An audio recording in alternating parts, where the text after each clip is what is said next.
तो आपने सभी ने ना वो तो पढ़ा ही होगा, वायरलेस टेक्नोलॉजी कैसे आई, या नहीं पढ़ा है तो मैं बता दूंगा अभी आपको। सबसे पहले तो आपको पता ही होगा, रेडियो एक्टिव वेव्स होती थी, उनके थ्रू ही कांटेक्ट किया जाता था एक दूसरे के थ्रू वायरलेसली। ठीक है, तो मार्कोनी का नाम सुना होगा आप सबने, गुग्लिमो मार्कोनी, जिन्होंने टेलीग्राफ का आविष्कार किया था। टेलीग्राफ एक मैसेंजर था, ठीक है, वायरलेस मैसेंजर। ठीक है, उस टाइम पे ना 1903 के आसपास की बात है ये। और फर्स्ट हैकिंग मेरे ख्याल से हुई थी अपनी 1887 के आसपास। MIT में कुछ रिसर्च कर रहे थे स्टूडेंट्स, तो उन्होंने कुछ एक्सप्लॉइट किया था कंप्यूटर में, तो वहाँ पे फर्स्ट वर्ड आया था हैक नाम का। तो वहाँ से हैकिंग इंट्रोड्यूस हुई थी इस न्यू वर्ल्ड में। बाकी तो बहुत पहले हो चुका है, कुछ कह नहीं सकते, क्योंकि भाई पता नहीं किसने अपने अपने ज़माने में क्या क्या किया है। ठीक है, लेकिन जो नोन है वो यही है कि 1887 के आसपास MIT में कुछ स्टूडेंट्स, कंप्यूटर स्टूडेंट्स एक्सपेरिमेंट कर रहे थे, तो उन्होंने एक पीसी को एक्सप्लॉइट किया, वल्नरेबिलिटी को, और वहाँ से नेम आया था। वल्नरेबिलिटी वहाँ से नहीं आया वर्ड, वल्नरेबिलिटी आया था वर्ड, मैं बताऊंगा आपको कहाँ से आया था, अभी आगे स्टोरी सुनाऊंगा तब। तो वहाँ से वर्ड आया था हैक। ठीक है, प्रोफेसर जो स्टूडेंट्स थे उन्होंने मिलके एक वर्ड निकाला था हैक। तो वहाँ से कंप्यूटर एक्सप्लॉइटिंग का नाम या वल्नरेबिलिटी स्कैनिंग का नाम जब हैकिंग पड़ गया, ठीक है, कोई भी कंप्यूटर एक्सपर्ट होता है अब उसको हैकर बोलते हैं, है ना। तो कंप्यूटर एक्सपर्ट बनने के लिए और हैकर बनने के लिए ना आपको हर एक चीज़ सीखनी पड़ेगी कंप्यूटर से रिलेटेड। ठीक है, डिजिटल रिलेटेड जितनी भी चीज़ें, हर एक चीज़ आपको एक्सप्लोर करनी होगी। ये नहीं है कि आपने एक सिलेबस फॉलो किया या आपने कुछ प्रैक्टिकल्स किए और आपका काम हो गया, नहीं, इतने से काम नहीं चलता भाई। आपको नई नई टेक्नोलॉजीज खुद पढ़ती रहनी पड़ेंगी। जो टीचर है ना आपको वो मतलब एक टाइम पे कुछ ही हद तक पढ़ा सकता है, वो सारी टेक्नोलॉजीज आपको इंट्रोड्यूस नहीं करा सकता है। बाकी आपको खुद ही ना एक्सप्लोर करनी पड़ेंगी चीज़ें, रिसर्च करनी पड़ेगी चीज़ों पे। द हैकर न्यूज़ करके एक वेबसाइट भी और चैनल भी है, ठीक है, आप उसको ज्वाइन कर ले, और उसमें ना अलग अलग न्यूज़ आती रहती है नई नई टेक्नोलॉजीज से रिलेटेड, वल्नरेबिलिटीज से रिलेटेड, तो उसमें आपको काफ़ी नॉलेज मिलेगी।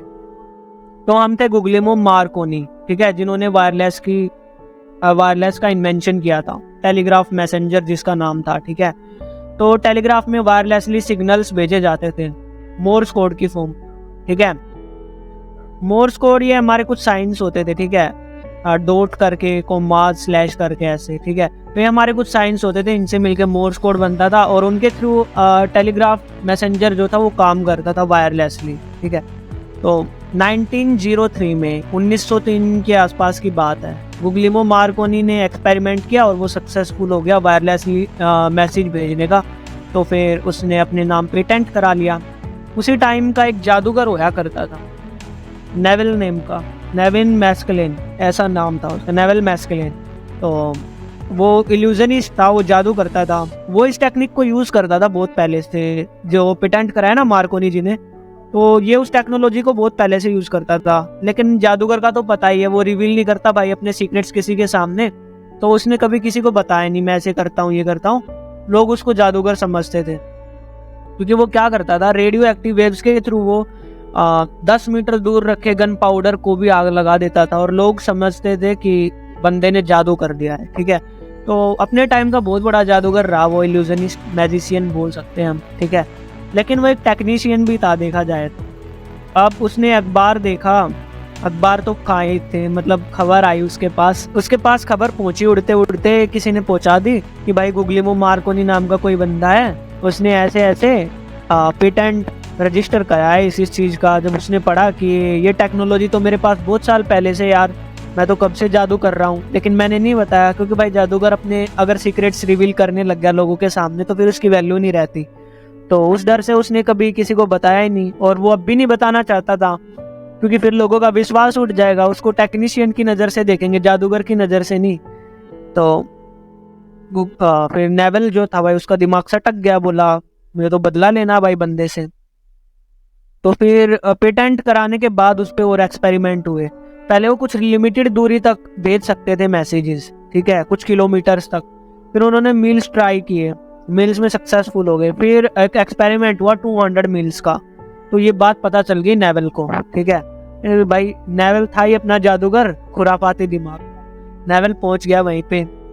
तो नेवल ने क्या किया, फर्स्ट हैकिंग की थी उस बंदे ने। फर्स्ट हैकिंग किस तरीके से की थी, मानते हैं कि फर्स्ट हैक उसने किया था अपनी लाइफ में, एक मतलब जो वैलिड हैक बोल सकते हैं। उसने मैनुपुलेट कर दिया मैसेज का, और उस मैसेज में कुछ एब्यूजिव वर्ड्स लिख दिए, क्योंकि जो मार्कोनी ने मैसेज सेंड किए थे टेस्टिंग के लिए, 200 मील दूर भेज रहा था वो। जो मैसेज भेज रहा था ना, वो रास्ते में कैचअप कर लिए नेवल ने, और नेवल ने गुस्से में आके कुछ एब्यूजिव वर्ड्स लिखे कि तूने पेटेंट वगैरह चोरी कर लिया, ये वो, अभी गाली में दे नहीं सकता। तो इसलिए कुछ एब्यूजिव वर्ड्स थे, वो आज तक डिस्क्लोज नहीं हुए हैं। और आप इंटरनेट पे सर्च करोगे नेवल एंड मार्कोनी की स्टोरी, तो आपको मिलेगी नहीं। कि यूनाइटेड जो किंगडम था, देश था यूके, उन्होंने ये हर जंग ऐसे डिलीट करा दी थी जहाँ पे भी ये स्टोरी मतलब पढ़ती थी ना। लाइक हमारे लिए कुछ सर जेसी बोस हो गए या एपीजे अब्दुल कलाम, ऐसे बड़े बड़े साइंटिस्ट हो गए, उनकी रेपुटेशन होती है ना, तो एक मदारी के लिए वो उनकी रेपुटेशन थोड़ी ना खराब करेंगे, उनकी भी बात सही है। तो यूके वालों ने मतलब जितने भी रिकॉर्ड्स मिलते हैं नेवल की स्टोरीज के, वो सब डिलीट करा दिए थे इंटरनेट से। अभी आप सर्च करोगे तो किसी किसी जगह पे मिल जाएगा, आपको बहुत खोजने पे मिलेगा, बाकी स्टोरी मिलेगी नहीं कहीं पे, ठीक है।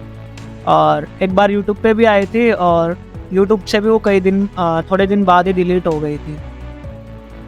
एक चैनल था यूके का ही था, एक बंदा, नाम जान नहीं मुझे, उसके चैनल पे देखी थी मैंने स्टोरी इंग्लिश में। और फिर एक इंडियन यूट्यूबर भी है, उसके चैनल पे भी देखी, तो फिर मुझे यकीन हुआ कि हाँ सच्ची बात है, वैसे नहीं हो रहा था। मैंने थोड़ा रिसर्च किया कुछ गूगल पे मेरे को कहीं नहीं मिला, मैं 10 पेज तक गया, ठीक है। और फिर मैं डक पे गया, मैं कहा मे बी सर्च इंजन में इतने एफिशिएंट रिजल्ट्स नहीं आते हो। मैंने बहुत सारे सर्च इंजन में सर्फ किया, नहीं मिला। फिर मैं ऐसे ही टेलीग्राम पे एक आर्टिकल पढ़ रहा था, तो उसमें एक पीडीएफ मिली मेरे को, उसमें पढ़ा था मैंने, और वो पीडीएफ मेरे अकाउंट के साथ उड़ गई। तो जो नेवल जो था, उसने क्या किया, वो मैसेज कर दिया मैनुपुलेट करने के बाद वो मैसेज हो गया सेंड।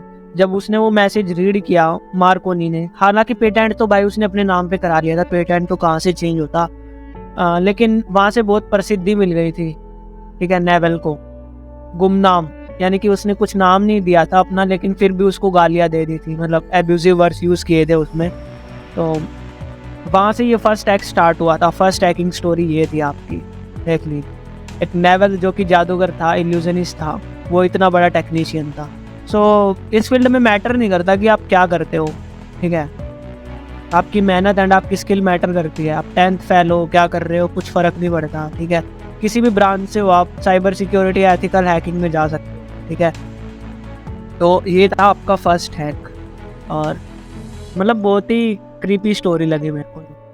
स्टार्टिंग में अगर आप पढ़ते तो आपको विश्वास भी नहीं होगा, अब अगर आपको कोई बताएगा, मैं बता रहा हूँ, विश्वास नहीं होगा, लेकिन जब आप रिसर्च करोगे, खुद ढूंढोगे, कहीं से मिलेगा, तब विश्वास हो। ये रियल स्टोरी थी, और लोग दबा देते हैं ऐसी ऐसी चीज़ों को। अब आप गूगल पे सर्च करोगे which is the first hacking, तो वो MIT का ही दिखाएंगे कि MIT में हुआ था, लेकिन वो हैक नहीं था, वो एक्सप्लॉइट था, जो कि उन्होंने वल्नरेबिलिटी फाइंड करी थी और उस पर गया था, ठीक है। हैक तो यही था भाई, उसने मैनुपुलेट कर दिया था मैसेज। देख लो, उस जमाने में वायरलेस मैसेज मैनुपुलेट करना अपने आप में बहुत बड़ी बात हो जाती है। तो he is the first hacker of 20th century, first है।